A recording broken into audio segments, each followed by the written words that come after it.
Hello friends, welcome back to my new lecture. Today we are going to solve a second problem on the NTU effectiveness. Last time we have solved a first problem of NTU effectiveness and you are knowing all the formulas related to NTU effectiveness. Now we are going for a second problem. In the second problem, let's see the given data, let's read it, understand it, and let's go for solving the problem. Now the problem given to you is a 16.5 kg per second of product at 650 degrees Celsius whose CP is given to you, that is specific heat 3.5 kilojoule per kg per degree Celsius in a chemical plant are to be used to heat. So this particular data is related to product, so we don't know name of the product, but they have given only product. 16.5 kg second of product at 650 degrees Celsius, CP is this one, in a chemical plant is used to heat 20.5 kg per second of incoming fluid. So incoming fluid is get heated by using this one. So this must be hot fluid.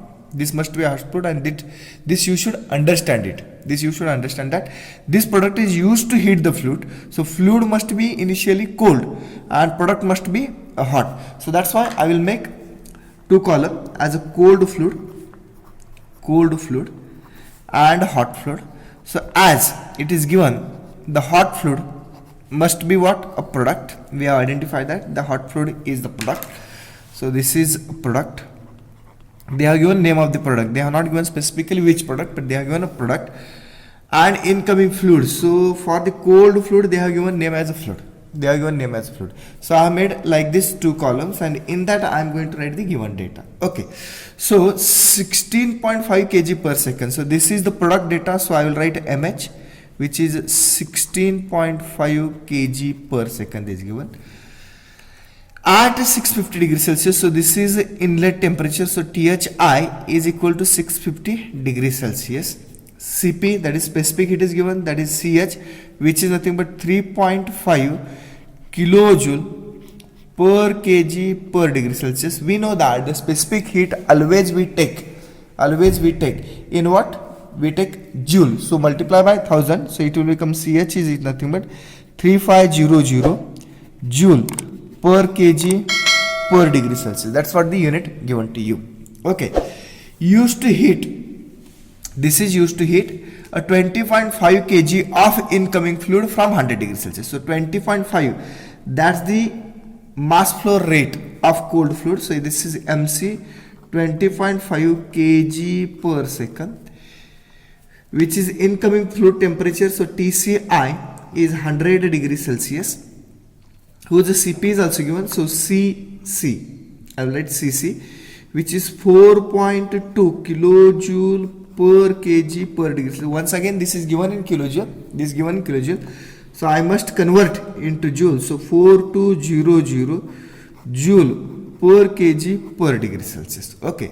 If overall heat transfer coefficient is 0.95, so overall heat transfer coefficient is given to you 0.95 kilowatt per meter square per degree Celsius. Remember, this overall heat transfer coefficient that is given in kilowatt. So we know that we are going to use all things in watt. So this must be converted into watt. So it will become 950 multiply by 1000. So this will become watt per meter square per degree Celsius. Okay, that's overall. And the installed heat transfer surface is 44 meter square. So they have given a heat transfer surface. So I will write heat transfer surface, that is surface area, 44 meter square. That's the installed heat transfer surface. Calculate a fluid outlet temperature for counter and parallel flow arrangement. So we have to determine fluid outlet temperature for parallel as well as counter. Fluid outlet temperature means what? Fluid is the cold fluid. And hot fluid is the product. So they have asked about TCO. And that we have to determine for parallel and counter flow heat exchanger. So for the both we have to determine a TCO, that is the outlet temperature of this one.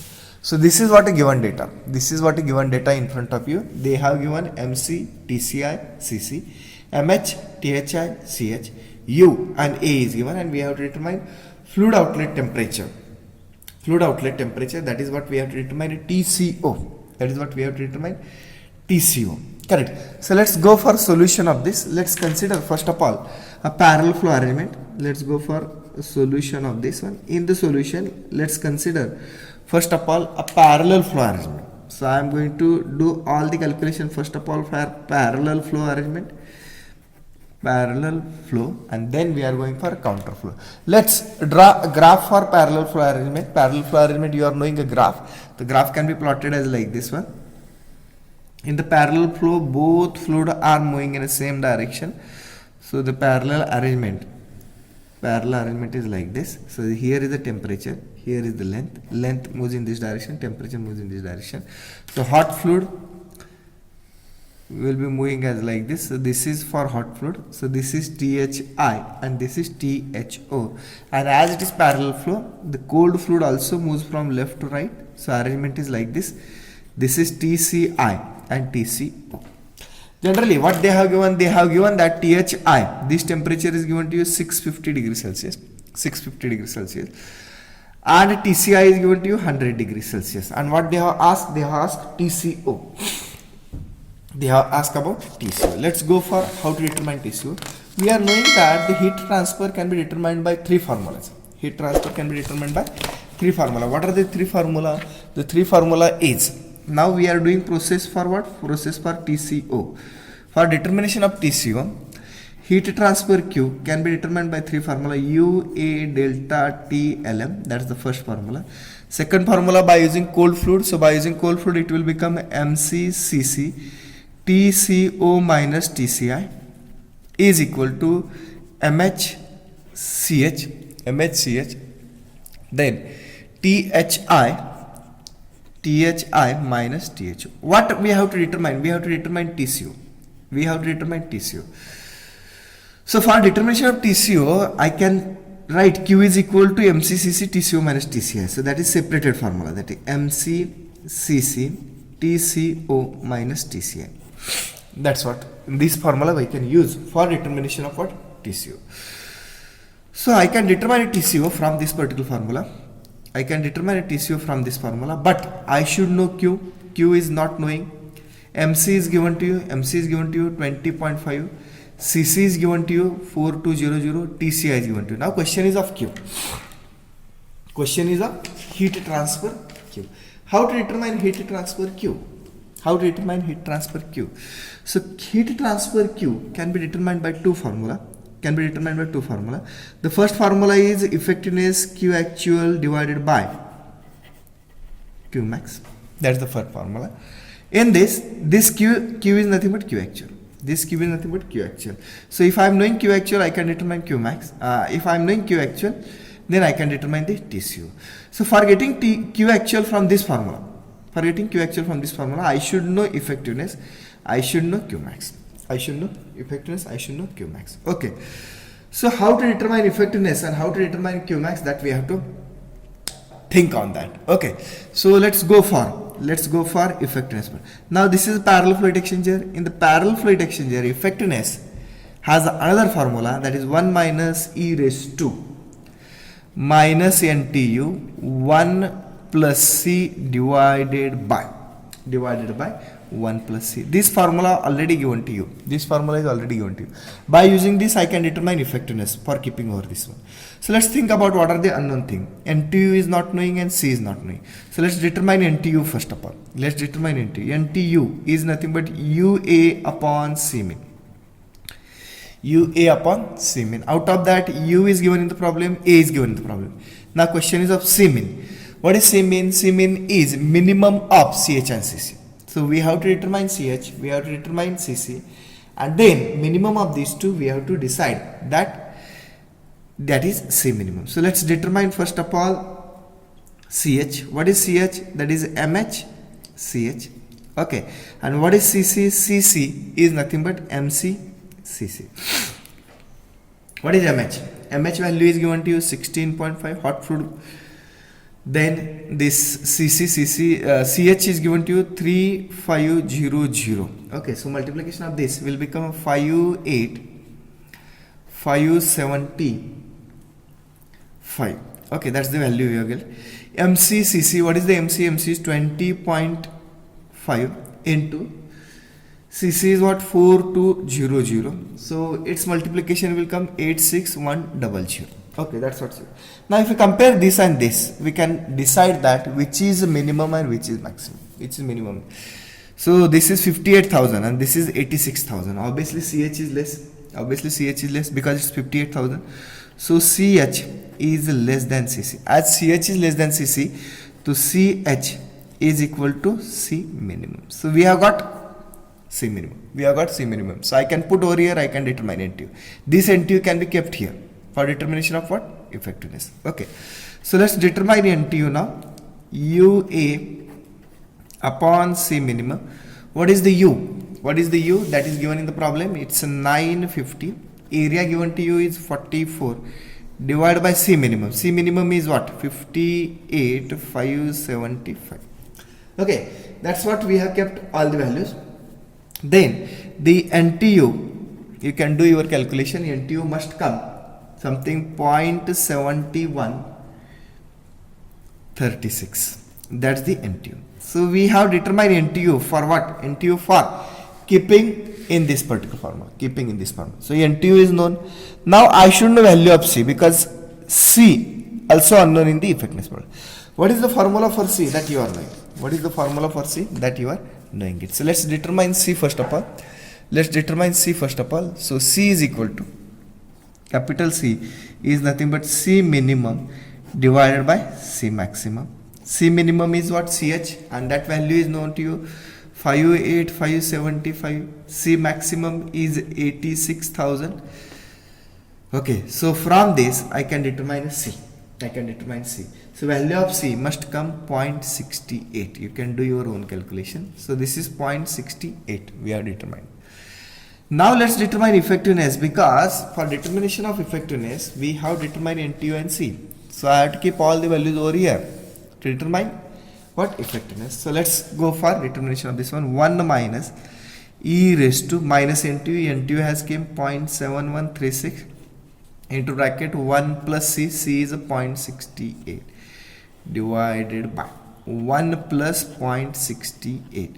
So effectiveness is equal to, so we can do the calculation for determination of effectiveness. So effectiveness will come 0.415 when we consider the heat exchanger is parallel flow. When we consider heat exchanger is parallel. Now why we are determining effectiveness? Because we have referred this particular formula. From that I want Q actual for determination of TCO. I want Q actual for determination of TCO, but I don't know Q actual. So Q actual I am going to determine from this, where effectiveness was unknown. So we have determined effectiveness now. Now next question is Q max. Next question is Q max. So how we can determine Q max? The Q max can be determined very easily by using formula that for Q max now.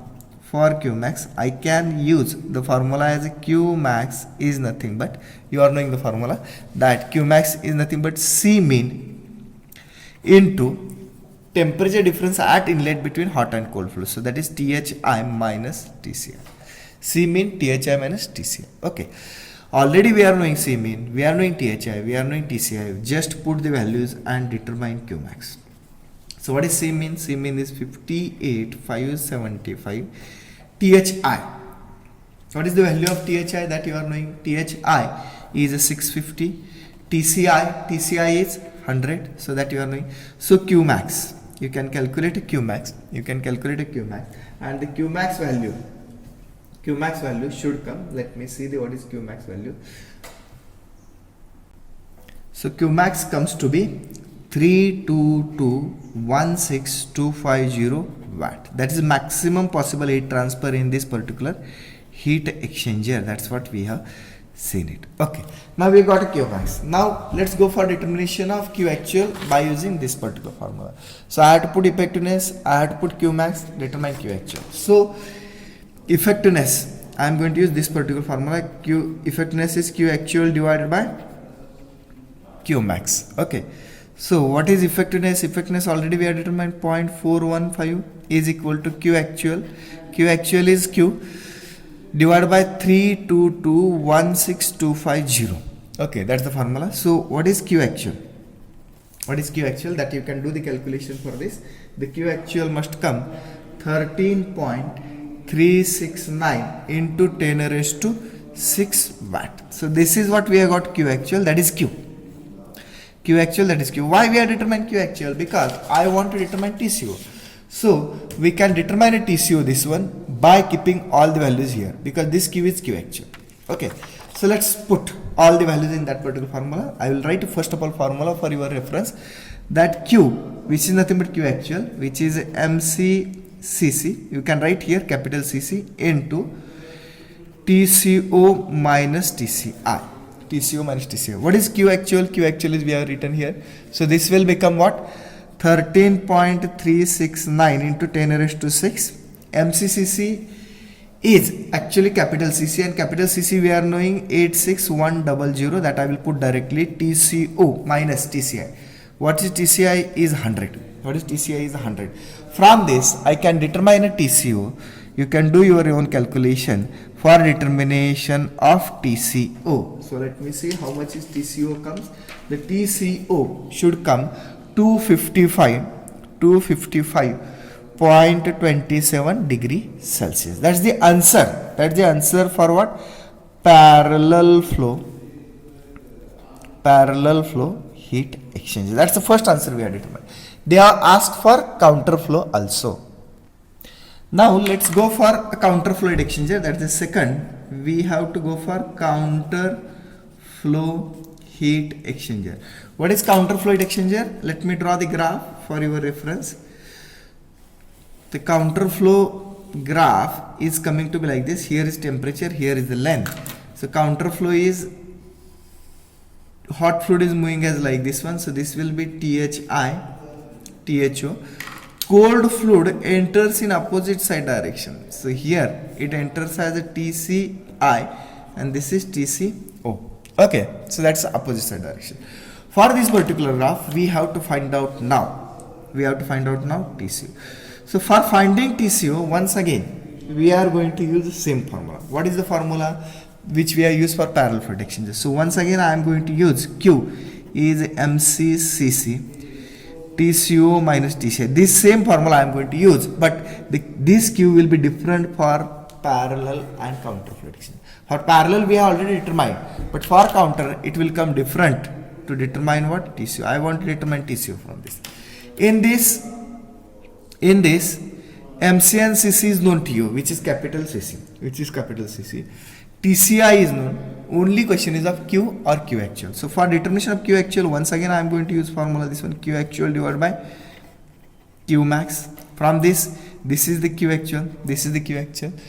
So Q max is already we are determined, this we are knowing it. Only question of this one. This effectiveness will change for counter flow heat exchanger.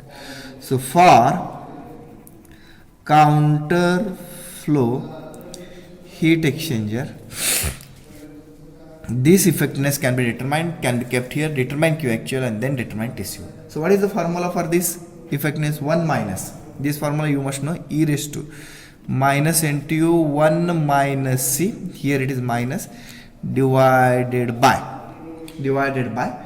1 minus C into e raised to minus NTU 1 minus C. That's the formula. In this, NTU is UA by C mean, that already we have determined. C is also we have determined, not necessarily determined once again, because already we have determined, just we have to put the values. 1 minus e raised to minus NTU. NTU is already determined, which is 0.7136. 1 minus C, which is C mean by C max, that is also not going to be changed. So it will be 0.68 divided by 1 minus C, which is 0.68. 0.68, here it should not be a bracket, or I will write once again, 1 minus 0.68 into e raised to minus NTU is 0.7136 into 1 minus C, 1 minus 0.68. Okay, so remember that here this is multiplied to only 0.68. 1 minus 0.68 into e raised to all other term. Okay. So just do the calculation for effectiveness of counter fluid exchanger. So for counter fluid exchanger, it must come 0.44492. That's the effectiveness for counter fluid exchangers. So this is for counter flow heat exchanger. For counter flow heat exchanger, that's what we have determined. Now why we have determined effectiveness? Because I have to put here, I have to determine Q actual. Already Q max is known. That value I can take it. So let's determine Q actual in case of counter flow heat exchanger. So effectiveness is 0.44492 is equal to Q actual divided by Q max. Already we have determined, and that's not going to be changed for counter also. So 322,16250. That's the answer for Q max. So let's determine Q actual. What is the value of Q actual comes? Let me check by the calculations. So by the calculation, it must come. Q actual will be equal to 14.33 into 10 raised to 6 watt. That's Q actual. Why we are determining Q actual? Because I want to determine TCO. By using this particular form. So let's put Q actual here. And determine TCO. So Q actual, I am going to use the formula. Q is nothing but MCCC TCO minus TCR. Okay. So Q actual can be written as 14.33 into 10 raised to 6. MCCC I can write a capital CC. Capital CC is 86100 into TCO minus TCI. What is TCO? I want to determine it. What is TCI? Given in the problem. That's given in the problem is 100. So from this, I can determine TCO very easily. Just do the calculation for TCO. And the TCO must come 266.43 degrees Celsius. That's for counter flow heat exchanger. So first of all, we have determined TCO for parallel flow, and now we have determined TCO for counter flow heat exchanger. Thank you very much for listening.